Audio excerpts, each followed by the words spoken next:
ഇനി ഇഡ്ഡലി ശരിയാവുന്നില്ല എന്ന് പറഞ്ഞിട്ട് ആരും വിഷമിക്കണ്ട, ഇതുപോലെ ട്രൈ ചെയ്ത് നോക്കൂ.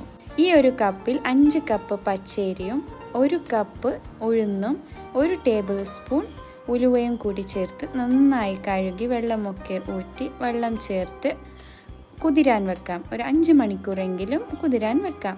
ഇതിലേക്ക് ഇതേ കപ്പിൽ 3 കപ്പിൻ്റെ അത്ര അളവിൽ ചോറും കൂടി ചേർത്ത് പകുതി അരിയും ചോറും ഇട്ട് ഓരോ ബാച്ചിലായിട്ട് അരച്ചെടുക്കാം. ജസ്റ്റ് ഒരു തരി പോലെ അരച്ചെടുത്താൽ മതിയാവും. ഇനി ഇതിലേക്ക് ആവശ്യത്തിന് ഉപ്പും കുറച്ച് സോഡാപ്പൊടിയും കൂടി ചേർത്ത് നന്നായി മിക്സ് ചെയ്ത് കൊടുക്കണം. ഇതിപ്പോൾ രാവിലത്തേക്കുള്ളതായത് കൊണ്ട് രാത്രിയാണ് അരച്ച് വെക്കുന്നത്. രാവിലെ ആകുമ്പോഴേക്കും മാവ് നല്ലോണം പൊങ്ങി വന്നിട്ടുണ്ടാവും. ഇനി ഇഡ്ഡലി പാത്രങ്ങളിലേക്ക് എണ്ണ തടവി അപ്പച്ചെമ്പിൽ വെച്ച് കൊടുക്കാം. ചൂടായ ശേഷം മാവ് ഒഴിച്ചു കൊടുത്ത് 10 മിനിറ്റ് സ്റ്റീം ചെയ്തെടുക്കാം. ഇനി ഇതുപോലെ നനഞ്ഞ തുണി മുകളിലിട്ട് കൊടുത്താൽ പെട്ടെന്ന് നമുക്ക് ഇതിൽ നിന്നും ഇളക്കിയെടുക്കാൻ പറ്റും.